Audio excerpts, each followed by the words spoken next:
taking a test ride after all my fueling issues.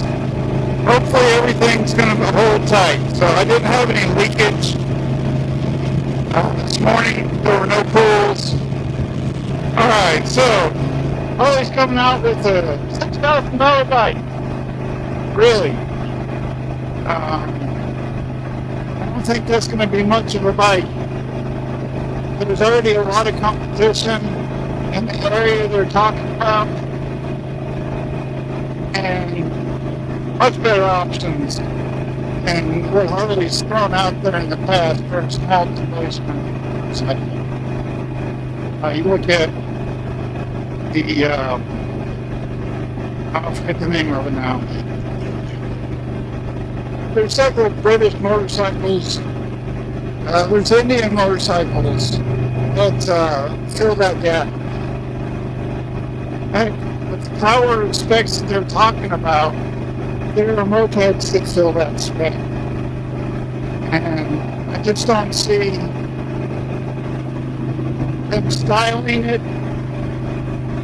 and having it sound like a genuine Harley, other than just having, hey, you bought an overpriced Harley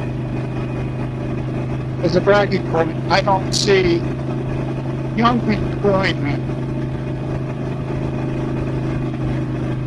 You know, from what you can get a bronze for and all the other. The CF Moto has nice looking bikes for way less, or at least close to, and they still have a lot of power. We've also got this Vinda coming, which is pretty powerful. It has basically the standard 883 has, and smaller displacement. They look smooth. The Vindas just look, they have a cool look to them. It's not sport bike, and it's not naked, it's just,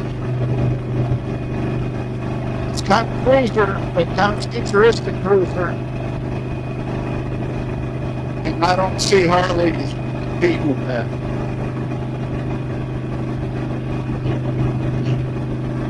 So, let's see, they sold the Sportster brand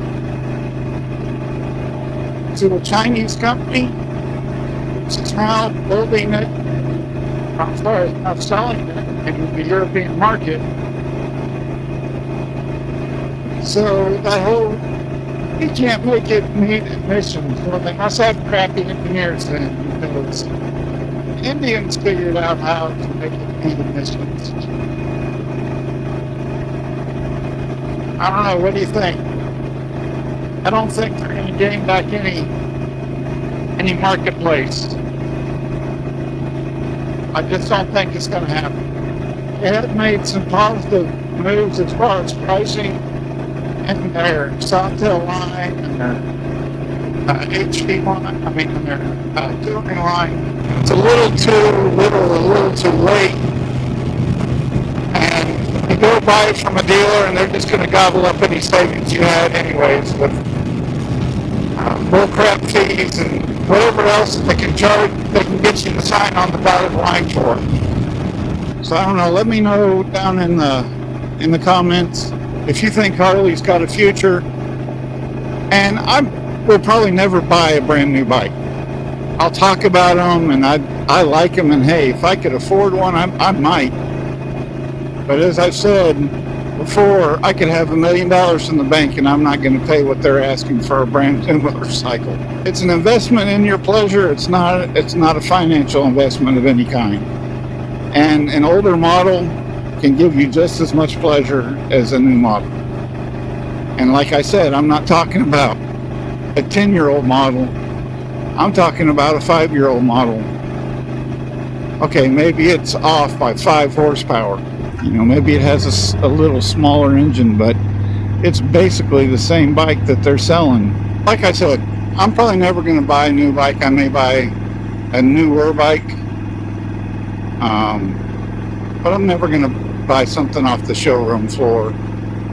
Not at what they're selling for right now, and Not with the resale values that they have, which are just crap right now, if you ask me. I mean, there's a lot of people that are still asking really ridiculous prices, but you can get really good deals on some older bikes right now.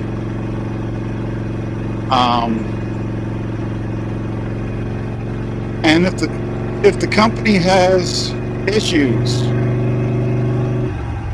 because they're pig-headed and they want to be a premium brand and not offer a premium motorcycle at a decent price. Premium doesn't just mean costly, it means a good quality object. It doesn't mean that you have to charge through the nose for something. But if they keep going down this premium road where they're trying to charge through the nose, and then the dealer screws you too,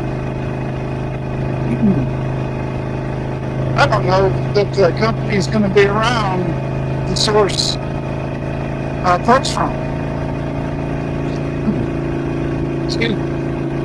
I already have to go to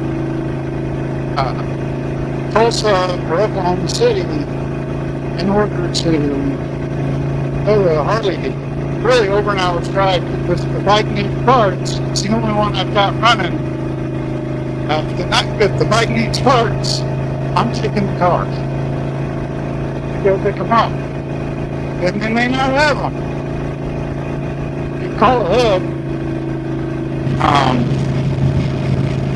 But my point is, if I have to drive an hour to go to a dealer to get parts, why would I buy a brand new motorcycle knowing that I might have to go 2 hours to get parts in the future, or even further, because the amount of dealers that have closed. And this has all been Harley's decision to do the Taj Mahal dealers, just like Chrysler, just like Chevy did, probably Ford did.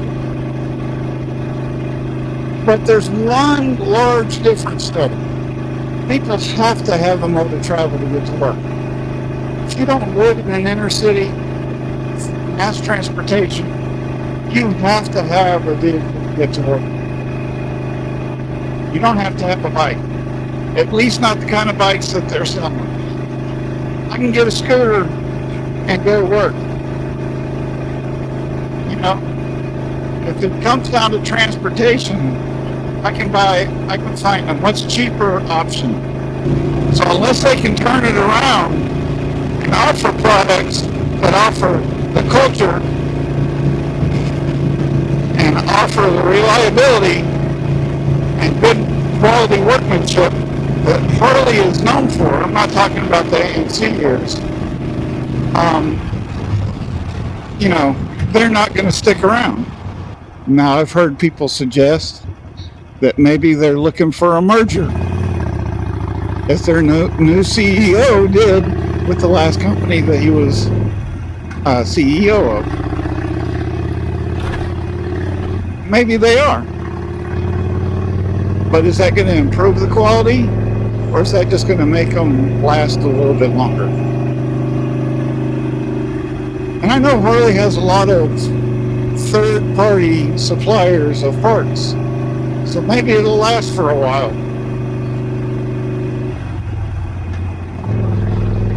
But when a company goes out, let's take Daihatsu, for example. When a company goes out, those parts stop getting made. Might be cars, that brand on the road, but when they break down, you can't fix them.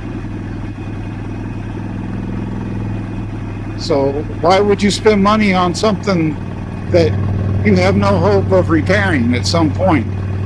Because at some point, everything fails. Whether it's done to neglect, accident, or just planned obsolescence, everything fails.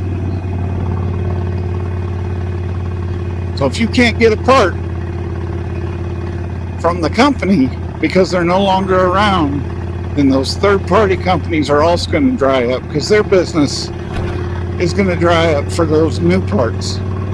I don't know. What do you think? Put it down below.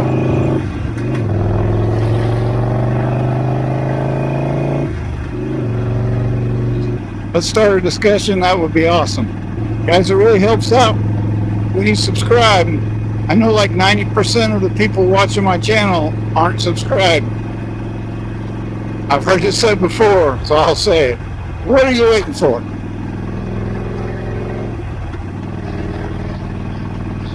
If you've seen any of my videos and they've offered any value, I'll tell you the best way to bookmark it is to like it, and it's much appreciated.